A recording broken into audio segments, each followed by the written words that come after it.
नमस्कार, मैं हूं राज और आप देख रहे हैं प्योर पॉलिटिक्स। जम्मू कश्मीर के मुख्यमंत्री बार बार मोदी सरकार के ऊपर इस बात का दबाव बना रहे हैं कि उनको पूर्ण राज्य का दर्जा दिया जाए, क्योंकि पूर्ण राज्य का दर्जा नहीं है तो वो जनता से किए हुए अपने वायदों को पूरा नहीं कर पा रहे हैं। अब आप सोचिए, ये कितना बड़ा फ्रॉड है। ये फ्रॉड वाला जो स्टेटमेंट है, भाई ऐसी कौन सी चीज है तभी कर पाएंगे जब उनको पूर्ण राज्य का दर्जा मिलेगा। अब आप ये सोच करके देखिए।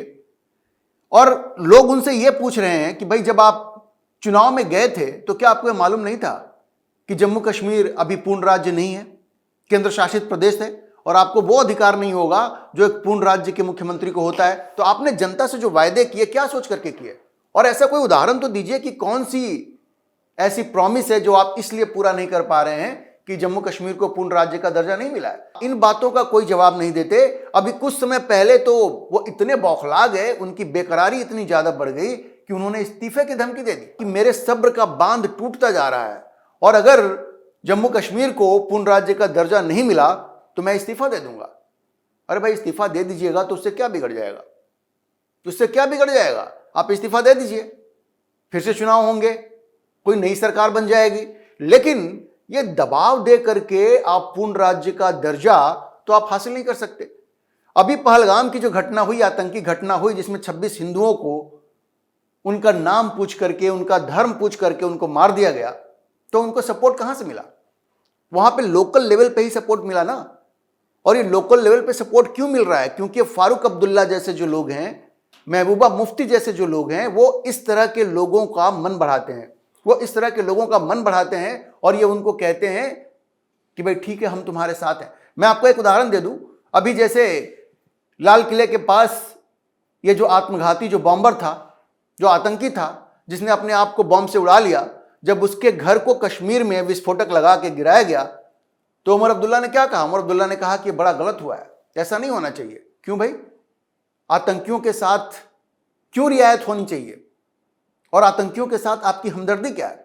महबूबा मुफ्ती ने तो यह भी कहा कि भाई एक पढ़ा लिखा आदमी कैसे आतंकी बन गया, इस पे सोचना चाहिए। अच्छा, ये सोचिए कि इनकी सहानुभूति कहां पे है और इनकी ऐसी ही बातों से वहां पे आतंकवाद को समर्थन मिल रहा है, क्योंकि ये लोग ओवरग्राउंड वर्कर की तरह काम करते हैं। आतंकियों के कहने के लिए पॉलिटिकल पार्टी चला रहे हैं, लेकिन बात ऐसे करते हैं कि जैसे ये पूरी तरह से इन आतंकवादियों के साथ हैं और उनको समर्थन देते हैं। तो जब तक ये आतंकवाद को समर्थन कश्मीर से खत्म नहीं होता है, तब तक तो वहां पूर्ण राज्य का दर्जा नहीं दिया जा सकता। और गृह मंत्री अमित शाह ने तो भारत की संसद में कहा है कि भाई जब सही वक्त आएगा तो कश्मीर को पूर्ण राज्य का दर्जा जरूर मिलेगा। तो सही वक्त आप आने तो दो। अभी तो बार बार वहां पे आतंकी हमला हो जा रहा है और पता यह चल रहा है, अभी देखिए सीबीआई ने पहलगाम के केस में जिन लोगों को गिरफ्तार किया है, जिन्होंने कि पाकिस्तान से आए हुए उस आतंकी को सपोर्ट किया था, उसके खिलाफ केस भी फाइल हो रहा है, फाइल हो गया केस। तो जब तक ये सपोर्ट बना रहता है तब तक कश्मीर को पूर्ण राज्य का दर्जा देना ये खतरे से खाली नहीं है।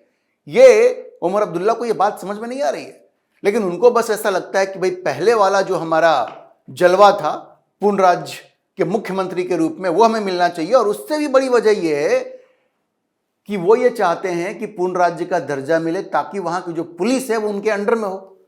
वो चाहते हैं कि पुलिस उनके अंडर में हो। और देखिए कितनी खतरनाक चीज है, अगर पुलिस उमर अब्दुल्ला के अंडर में आई तो ये सारे अपराधियों और आतंकियों के ऊपर जो नकेल कसी गई है वो नकेल ढीली हो जाएगी। आप ये समझ लीजिए, उमर अब्दुल्ला ये चाहते हैं कि लॉ एंड ऑर्डर उनके पास आ जाए, जिससे कि आतंकियों के ऊपर ये जो नकेल कसी गई है वो ढीली हो जाए और वो किसी तरह से उनकी मदद कर पाए। उसके अलावा और कोई वजह नहीं हो सकती, क्योंकि बतौर केंद्र शासित प्रदेश के मुख्यमंत्री के भी उनके पास वो सारे अधिकार हैं कि वो कश्मीर के विकास के लिए जो कुछ भी करना चाहें वो कर सकते हैं। लेकिन उनका ध्यान उस पर नहीं है। वो ये चाहते हैं कि आतंकियों को कैसे मदद किया जाए, इसके लिए रास्ता निकाला जाए। इसके अलावा और क्या वजह हो सकती है? बार बार ये इस्तीफे की धमकी देना और ये कहना कि भाई हम तो इस्तीफा दे देंगे अगर मैं पूर्ण राज्य का दर्जा नहीं मिलेगा। तो ये पूरी तरह से स्पष्ट है कि उमर अब्दुल्ला आतंकियों को सहयोग करने में अपने आप को बेबस पा रहे हैं, क्योंकि लॉ एंड ऑर्डर आज की तारीख में उनके पास नहीं है। इसीलिए उन्होंने अपना पूरा जोर लगाया हुआ है कि किसी भी तरह से जम्मू कश्मीर को पूर्ण राज्य का दर्जा मिले, ताकि ये लॉ एंड ऑर्डर उनके पास आ जाए और पुलिस की मदद लेकर के वो इन आतंकियों को सपोर्ट कर सके, उनको बचा सके। अच्छा देखिए, कश्मीर में जिस तरह से इन आतंकियों की नकेल कसी जा रही है, अभी एक दो उदाहरण तो मैंने आपको दिया कि कैसे वहां पे जो डॉक्टर उमर था उसका घर गिराया गया। उसके अलावा पहले के जो 1990 के दशक के जो केस थे उनको भी रीओपन किया जा रहा है। जिन लोगों ने भी 1990 के दशक में कश्मीर में आतंक मचाया, आतंकी गतिविधियों में जो लिप्त थे, उनको चुन चुन करके पकड़ा जा रहा है और उनको यह कहा जा रहा है कि भाई आपने जो गलत काम किया है उसकी सजा आपको मिलेगी, कानून आपको उसकी सजा देगी और कानून उसको सजा दे रही है। अब इसको देख करके भी उमर अब्दुल्ला बड़े परेशान है, उमर अब्दुल्ला भी परेशान है, महबूबा मुफ्ती भी परेशान है और मीर वाइज उमर फारूक, वहां का जो चीफ प्रीस्ट है जामा मस्जिद श्रीनगर में जो है, उसको भी परेशानी है। मीर वाइज उमर फारूक का यह कहना है कि उमर अब्दुल्ला को मोदी सरकार से बात करके यह सुनिश्चित करना चाहिए कि 1990 के दशक में जिन लोगों ने अपराध किया उन केसों को ना खोला जाए। क्यों नहीं खोला जाएगा भाई, आप बताइए, क्यों नहीं खोला जाएगा? अपराध आपने 1980 में किया, 1990 में किया या 2000 में किया, अगर आप बचे हुए हैं, आपके ऊपर कार्रवाई नहीं हुई है तो कार्रवाई होगी। और जम्मू कश्मीर के इन सारे आतंकियों को, जिन लोगों ने 1990 के दशक में यह आतंक मचाया, उनको चुन चुन करके अब नरेंद्र मोदी की सरकार पकड़ रही है और उनको सलाखों के पीछे भेज रही है। तो ये जो मीर वाइज फारूक जैसे जो लोग हैं ना, इनको बिल्कुल आग लगी हुई है और वो उमर अब्दुल्ला के ऊपर ये दबाव बना रहे हैं। उमर अब्दुल्ला लेकिन क्या करेंगे? अरे इसीलिए तो उमर अब्दुल्ला कहते हैं कि लॉ एंड ऑर्डर हमारे हाथ में होना चाहिए। पुलिस उनके हाथ में होती तो क्या इनकी गिरफ्तारी होती? क्या 1990 के दशक के जो केस थे वो फिर से खुलते? नहीं खुलते। और इसी बात की तकलीफ उमर अब्दुल्ला को है, इसीलिए वो बार बार ये धमकी देते हैं कि हमें पूर्ण राज्य का दर्जा दो। लेकिन मोदी सरकार ने बड़ा स्पष्ट कर दिया है कि ये पूर्ण राज्य का दर्जा अभी तो बिल्कुल नहीं मिलेगा। एक और उदाहरण है यासीन मलिक का। यासीन मलिक के ऊपर यह आरोप है कि उन्होंने एयरफोर्स के ऑफिसर्स को गोली मारी और ये खुलेआम घूम रहे थे। जब मनमोहन सिंह देश के प्रधानमंत्री हुआ करते थे तो प्रधानमंत्री कार्यालय में जाकर के ये प्रधानमंत्री के साथ हाथ मिलाते थे, फोटो बाहर छपती थी मीडिया में। सोचिए, जो एयरफोर्स ऑफिसर्स के कत्ल का जिम्मेदार है, और ये यासीन मलिक ही था जिसने मुफ्ती मोहम्मद सईद की बेटी रुबैया सईद, जो ये महबूबा मुफ्ती की सिस्टर थी, उसका अपहरण करवाया था, जिसके बदले में 5 खूंखार आतंकियों को छोड़ना पड़ा था। यासीन मलिक उसमें भी शामिल था। अभी तो वो जेल में बंद है एक दूसरे टेरर फंडिंग के केस में, लेकिन इन सारे केसेस में इनकी पहचान हो गई है। ये रुबैया सईद वाले केस में भी और ये एयरफोर्स ऑफिसर्स की जो इसने हत्या की थी इसमें भी। तो आप समझिए कि यासीन मलिक जो पहले प्रधानमंत्री कार्यालय में जाकर के नवाब की तरह वहां पे फोटो खिंचवाता था, उसकी तो सिट्टी पिट्टी गुम है, जेल में वो बंद है। और अब जिस तरह से उसके पापों की पूरी कुंडली खोली जा रही है और जो कार्रवाई हो रही है, तो ये यासीन मलिक भी बहुत जल्द फांसी के फंदे तक पहुंचेगा। क्योंकि ये जो एयरफोर्स ऑफिसर्स की इसने हत्या की थी उसमें भी इसकी पहचान हो गई है, लोगों ने पहचान लिया है उसको, जो पहचान की प्रक्रिया होती है वो भी पूरी हो गई है। तो रुबैया सईद वाले केस में भी इसकी पहचान हो गई है, एयरफोर्स ऑफिसर्स की जो हत्या हुई उसमें भी इसकी पहचान हो गई। इसका बचना तो बड़ा मुश्किल है। अगर ये कांग्रेस की सरकार होती तो क्या यासीन मलिक के खिलाफ इस तरह की कार्रवाई होती? बिल्कुल नहीं होती, क्योंकि उस जमाने में तो ये प्रधानमंत्री का बड़ा फेवरेट था। ऐसे आतंकी यूपीए सरकार में फेवरेट थे सरकार के, तो उनके खिलाफ तो कोई कार्रवाई हो नहीं सकती थी। ये तो नरेंद्र मोदी की सरकार बनी है तब जाकर के ये कार्रवाई शुरू हुई है। तो आप सोचिए कि ये जो उमर अब्दुल्ला है वो इस तरह के इस्तीफे की धमकी को देख करके अगर उनको लगता है कि वो प्रधानमंत्री मोदी को झुका पाएंगे तो वो कितनी बड़ी गलती कर रहे हैं। कश्मीर में उनको जो भी विकास करना है वो करें, बिल्कुल करें।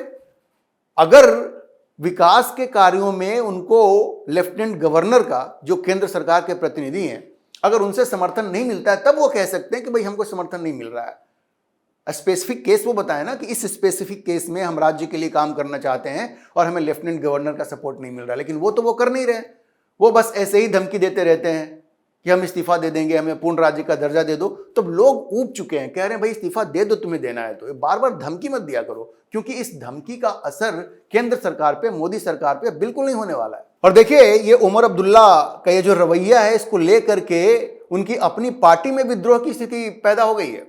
क्योंकि लोगों को ऐसा लग रहा है कि भाई आपने जो वायदे किए थे जनता के साथ वो तो आप पूरा नहीं कर पा रहे हैं, और कोई भी ये मानने को तैयार नहीं है कि आप पूर्ण राज्य का दर्जा आपके पास नहीं है, इसलिए आप वो सारे काम नहीं कर पा रहे हैं। क्योंकि हर कोई पार्टी के अंदर भी लोग उनसे पूछ रहे हैं कि भाई जब चुनाव लड़े थे उस वक्त भी तो आपको मालूम था कि ये पूर्ण राज्य है नहीं, केंद्र शासित प्रदेश है, तो केंद्र शासित प्रदेश के मुख्यमंत्री के रूप में ही आपने वायदे किए थे ना।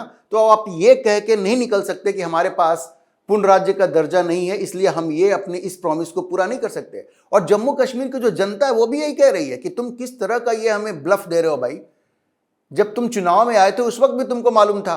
तो चारों तरफ से उमर अब्दुल्ला बिल्कुल फंसते जा रहे हैं, और अब उनकी धमकी तो मोदी सरकार पे काम कर नहीं रही है, तो अब वो बड़ी पशुपेश में पड़े हुए हैं कि अब करें तो क्या करें। तो हर रोज इस तरह की धमकियां दे रहे हैं, और कुछ न कुछ एलजी जो वहां पे हैं लेफ्टिनेंट गवर्नर, उनके ऊपर वो आरोप लगाते रहते हैं कि हमें ये नहीं बताया गया। अभी जैसे ये डॉक्टर उमर वाले केस में जो वहां पे एक्शन लिया गया तो उन्होंने कहा कि हमें कुछ नहीं बताया गया, हमें यह पता चला कि जो वो जैश ए मोहम्मद का जो पोस्टर लगा था वो जिसने लगाया था उसकी गर्लफ्रेंड से उसका झगड़ा हो गया, तो गर्लफ्रेंड ने जाकर के थाने में शिकायत कर दी, तो उस लड़के की गिरफ्तारी हुई। उस लड़के ने फिर बताया कि हमारे साथ ये मौलवी भी था।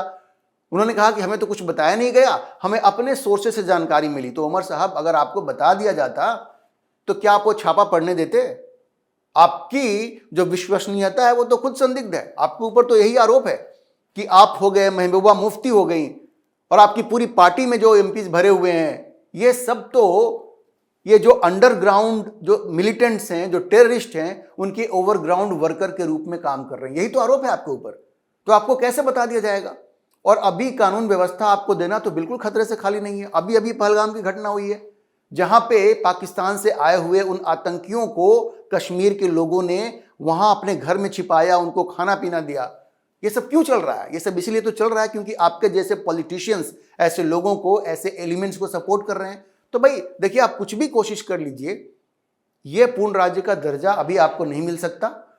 और आप ये सुनिश्चित कर लीजिए कि आपको पूर्ण राज्य का दर्जा चाहिए तो आतंकवाद को आप छोड़िए, और आतंकवादियों को किसी भी तरह का समर्थन देना बंद कीजिए। महबूबा मुफ्ती से तो कुछ उम्मीद की नहीं जा सकती, उनसे तो कुछ उम्मीद करना ही बेकार है। लेकिन उमर अब्दुल्ला ये कहा करते हैं कि भाई हम भारत के साथ हैं, तो आप दिखाइए, आतंकवादियों की कमर तोड़िए, उनको पूरी तरह से खत्म कीजिए, उसके बाद पूर्ण राज्य का दर्जा मांगिए।